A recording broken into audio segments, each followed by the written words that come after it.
so no a what the assembly the atudwa o se atayi anu yi a wode ma no mu aye na se atemu wode ma no na ono tena se wodwon se me command mfinhia aduasa ebia no akwa abantem wo mra no na me bafo boni na mete ase anhwa na waba betu ahyem so attack said you can English kasem no eno ntimi yesa ne me man 70 years na 70 years de omra no na me mawu na me ni honomo ensemi abeyi nchinwa hyew lawyer aye ne kwan so no se temuafo a ye de asema bo wanim na wo sigina ye na ekwan a wo fa so a wo sigina ye nie no we ayade a obi beka se sa normal na.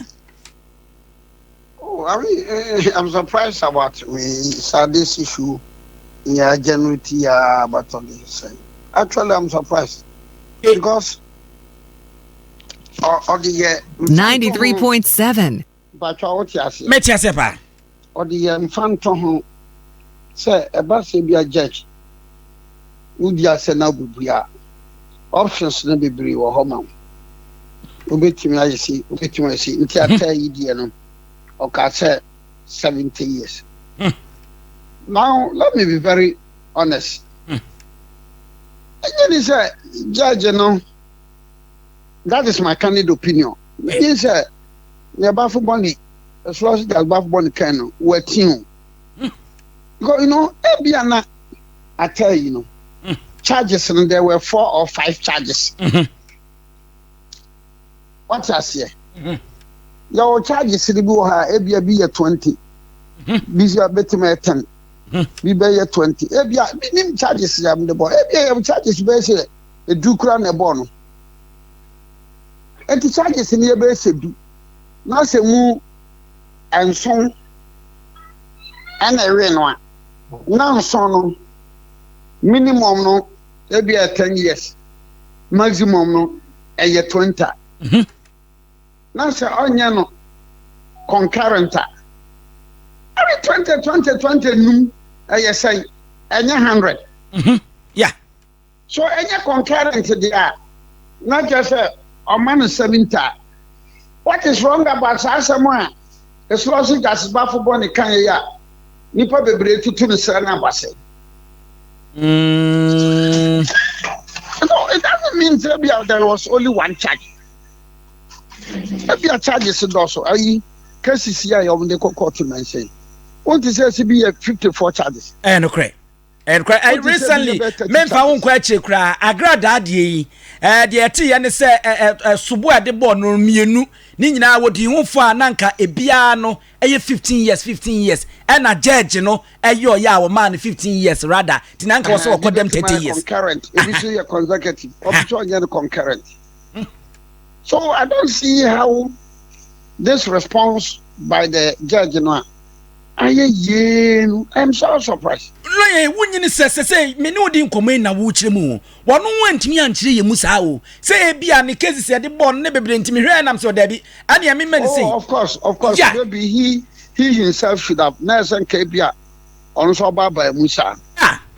As Chief Justice, I obey Chief Justice right now. No, one may a judiciary Nankasano, and Yadi any party won't moody. Nina Yamuanka Samonia may be a my year, no. I was Supreme Court one court to Muni Ade. Tiwamani Nimuni. Na Chief Justice Ayaboni dia all beba. Na wo be ye bibi di be mfatonwa. We na wo beka. Wonyi se emman krofo ba mu buanu ntina amna ye he no. Megilisa nanka nesenka. Ono go oko 93.7. Say you say ya. You say it is na machiro mu. Say bia charges. O say bia adwon say charge no ya ba akopɛ. Sa na also okase atayi mrano no wawuko enti no ye nsa no but bia na charges no ye bo atase woma ya charge woma ya ye obinim charge be 50-80 na se mu 40 kobo no na 40 no e bia minimum aye 10 maximum ye 20 na se woma nya no concurrent no me se bia nko no nkeka boma enko be 800 years. Yeah. So that is the situation. Okay. And to all dear from so be a war. No. From so no. Just be one charges now, you're the convicted. No, one say Ebiananka, but for much 70 years, no? yeah, and I be so hard. On the minimum, you say, into a month set maximum, no, into a month minimum, no, say in fear doer. Not just say, every fear do cause him fear. Uti for figure be the man. Everything yes, a bit I say minimum. Mama name my phone, and free fear do my phone. It's a cobasa idea. Not just a war, and fear do a confiapum. To better than I got to move and fear him watching. And I'm fear ahead. Okay. When him said ye Ghana for Adrian, and he said ye see and yema, Tinka Sam Fatunwi, Lawyer and Kawanya, Kadian and Nebesio. Ah, also I know there. Sam Fatunwi, ya, and Kadian and Abeba. Oh, I mean, Sabiana. Oh, no more chair. Sentence and policy. Obiko Yako Kobako. On the beating gas. Yeah. And Obiko Yako Kobako. But the confusion. Aye. Obiswako we are 93.7. So, but the Nikom was swimming answer. Sometimes you may not be privy to say, San Nipano Ebiana or Tabokron. It's no track record be a Wabokron, crowd bed Nakotumbe and Prima and Presa. The police for no air bokwa do not court them. But think I said, my lord, this man is known.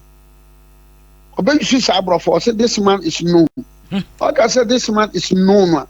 Let us show you be our dear. Or had been over chrono per quarter dear, and him ran on dear. Into bones a better work Yako Bako, better in fear. It's a bit Cabontina. Although Nako Bako, but not confused. You don't have the facts of the case. Possibly a person from Katia judge and say, Okoria Banchoa, but the Nukom was something about Okoria Kwadua. I mean, sometimes we need to be very fair to ourselves. Okay.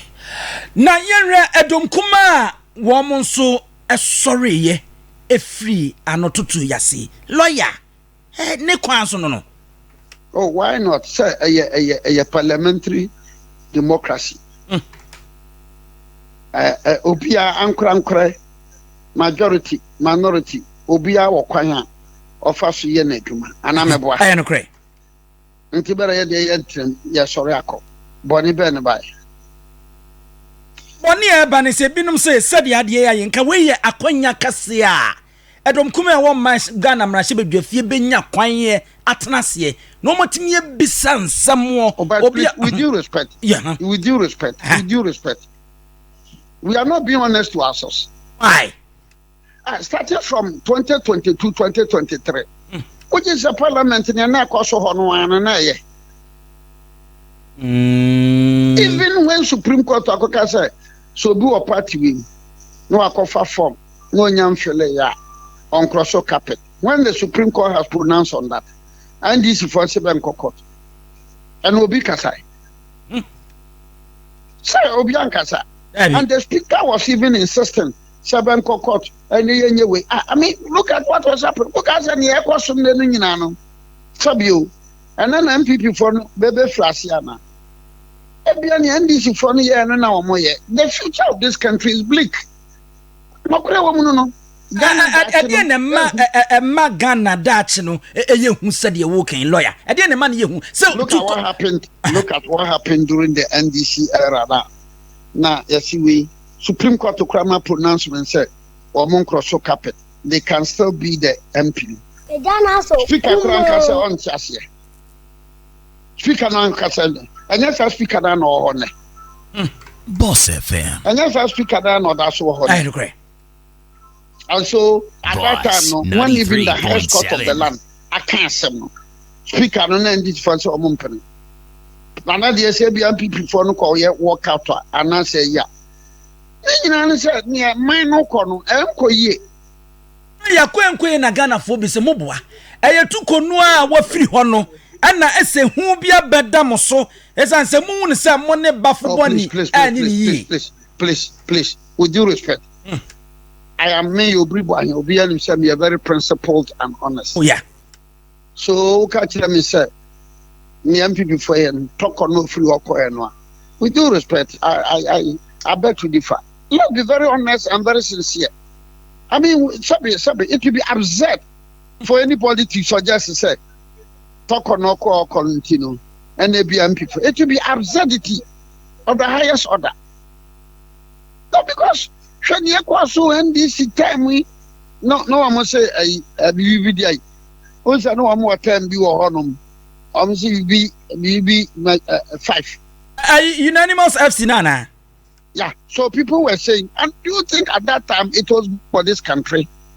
Do you think at that time it was good for this country? Supreme Court you hold the contrary view. No one nick mom unanimous FC. Would you say no way no? I'm for nick unanimous FC. No, it is not fair. Me, I don't want to involve myself in sometimes some of them are send me be a echo concussion. Because like I said, the future near Bleak. And Bleak, yeah, go back into the records, Tama Rollins was a proud 1996 to 2000. Supreme Court judgments, come on. Not just say, oh, yeah, committee, no one said. But from some years back, I couldn't be at the end, a coyenti, America, Cranny, even Rollins, a crowd walk can not so jam, Moon, Sanya Mana, yet to see Kabimamin Kabi, Muna, because Stellano, na, a soja Cacran, Wumpuno, Walkers and no crown and nay. At the end, a society, have been disappointed by most of their politicians, both MPP and NDC. Okay. Both MPP and NDC. Ghanaians have been hugely disappointed by their politicians. Oh, sir, my judiciary, no MPP ni NDC one. To a certain extent. So Ghanaians are hugely disappointed, both MPP and NDC, because you have this NDC type. More complaining, and MPP for a Supreme Court judges Bibribe. I think that for 8 years, Akufo-Addo appointed about, in fact, a High Court of Opinion, the other crowd. I think it was about 88 judges. High Court, I stand to be educated. Yeah. High Court, Court of Appeal, Supreme Court. I think about 88. The same range, yeah. But NDC 10 months. Now we're in the range of about 60 something. It's not 2 years a crowd. And the very people who were complaining said judges in the Dawson. I could find the appointment to the Dawson. A year say no. Only 1 year crowd. They are about 65 or 66. A good number of politicians, both MPP and DC, are not honest. I must be born to say it. MPP for Binum, Omunya no come for. NDC for Binum, Omunya no come for. I was saying, no sit to Yomha. No, I said, no sit to Yomha. Oh, Memu, a big catcher was saying, Yenna, Yansha, Nayan Ma Galamsi. A bint in Casa, NDC for Micasso, Mampanina Yadia, Nada Nayan Yansha. And you're on a social galamsey, a coffin. A year heated debate. Who can say me that the Bianam Castle? Galamsey, no dear. A month for ye, into Meniano MPP and DC. We are the way for it. And now, President Mahama, you have my own friend Edward Jitamaklu. I can say, I consulted the fort. I mean, with due respect, does it make sense? Why should in one vein you be saying, sir? Yabano in the social yet. That was when people was in power. And this is by power social there, whether it should be collected before. I'm usually disappointed in most of the politicians and intellectuals in Ghana and in Africa. Lawyer, Yeni. Ghana, and I say, Ghana, Ghana. Boss. Yasemu. Memisa we na minya onako ebreneko. The media Abibrem sister Aminiani daso. Abibrem ne Ghana nyina. What has happened in Tanzania? Yeah. Now Tanzania crowd you obi anwa. Yesi yamma to me ya pretumi dia mama. Hey, is a West woman. Idi Amin incarnate. Papa, didn't you say to me, dear man, dear, just a woman to me, a bit money at time. You are so ruthless and reckless and irresponsible like that. Oh, you wicked dodo. Oh, you wicked too much. When a former president has some more kind, listen to what Paul Kagame also said. It's just some rules and initiative. A bit bremandioba, maybe saying Uncle Pomishano, maybe said. The way some African intellectuals and politicians, it's not me. I'm passing on our board, Mosa. Nadia Natia Kran or the air woman. I mean, that doesn't make sense. Should be Cameroon. What has happened? Not just a woman is a young sweet electric, you know. I had to move for near to Abana. Lawyer, young son on Indiana Stella, yet that's all stone age in Echi. In Cameroon, Obiri to 200. Bako 14 to 200. Then Tina Babuna walk to Abba. Sesoko Cameroon now sha. Speaker of Parliament, Chief Justice, just at the Nymphian from Y 81. Now go to Abad 83, Oko to Abadia man 92 years. Say, once I met you and the next thing. While the whole world is planning to move ahead, Africa, the Akachi, Nansen. Okay. It's a boom ground. Lawyer, my miss Nigeria back to our mobile 2027. You see, I can't that when Nigeria man move better. Mekan and one brother me bomb pass and do not tampon then some now can go back on Tamanza. I can cry a better.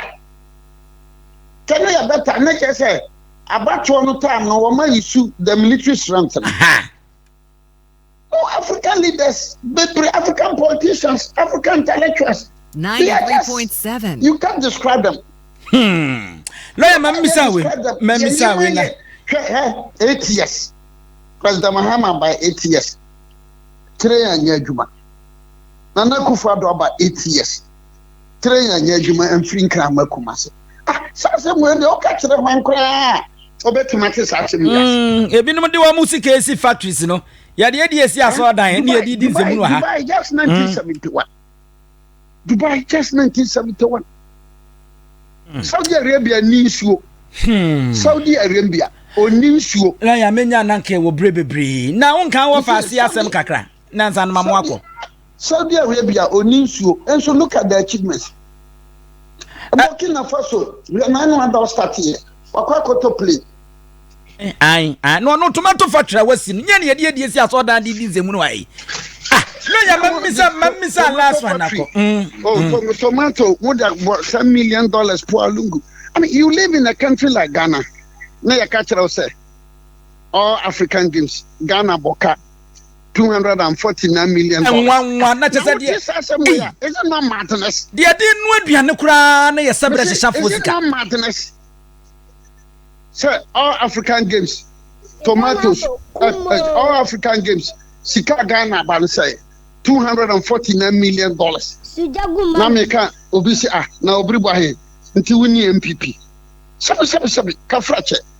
Mr. Meka ayen Commander Sugar Factories one more adane bosom. Yentimi fanya hwe. $249 million all African games. A day. Na say who stu work up anka babo say. Ani agye so mo ton Ghana nyina. I want me to say because me MPP nti $249 million no. Menti asie. Anka Nyankopon ba no me. Me Obiri Boahen. Se meti asie a Nyankopon ba no me. Lawyer kan wo fa asie asem kakra na menya na kone yebre ne ko. Wo fa asie hwan? Abro nyenti de wo ye ebeboa MPP. Oh, so my catcher and say anya ono nko a ene obia. Abro nya de ano ose. Tie. Atem didie mfaso bi ani so. Na me da yenka nokore. Atem didie. Ha. Mene waka say, ukasa me ka say. Boss from obia tie owiase nyina. E wo se nya me sikasa. Atem didie. Tra wo da obekasa. No do obedidi atama. Dachi wa na be ha wo. Enti me de maka. What is me maka said you obi atam da. MPP ni Ndc for politics abeya. Atem didie abepre. Wa se me Obiri Boahen ni ye bi da. Bida. Enya bi da. Me na kura na meka. Enti mo didi atam ni we atam we dia. Enya atam didi na manfo epati. The message you are sending. Adena yentoma bawuya. Adena yentoma Branchampo. Ada na yɛn to market de Japan. Ada na yɛn to Branchampo. Enya atendidie competition. Debi. Enya atendidie competition. But tutu amanfo no bebree fa. Adi bi ase bi ahyɛ sɛ woyɛ ho di watama ne yɛbɛ mo sika. Ɛmde mi sɛ me no bitimba bi na me de me because ebi ni sɛ mpatwa wuti. Yopa. $249 million. Na menka say all African games menka say because we MPP ninti. And you think that because we MPP etina say NDC abana ba ne bere mo amoye involved no mo mra ne yentoto mo ano a boni ben no bai boni ben ne bai lawyer me da say anwumre tio nko waka lawyer wa $249 million and in Ethiopia almost immediately about $10 million AC airport. Near 3 bedrooms across it's 10 million ABC. 3 bedrooms. I don't know. The corruption characterized with the African politicians. Almost ne imam, ne pastors, ne prophets, ne deaconesses, no. Nanka, MPPU, NDCU. It's so strange. It is so strange. So what I'm saying here, Uti. It's your lawyer. But I'm quite tricky. But I'm saying, sir, because me taking time more. But I'm saying, yeah, that you been anchor yesoja never to a good. Soja be a metu. But it may look like what happened in Madagascar. Because my man in my who said, you need that so MPP, you need that so NDC. One more besode. Yeah, and in Madagascar, when the soldiers were called upon to quell the demonstration, Debbie, because they learned from the youth in Nepal. 93.7. Lawyer, me da say what na yen to aso da foforo. Ye lawyer.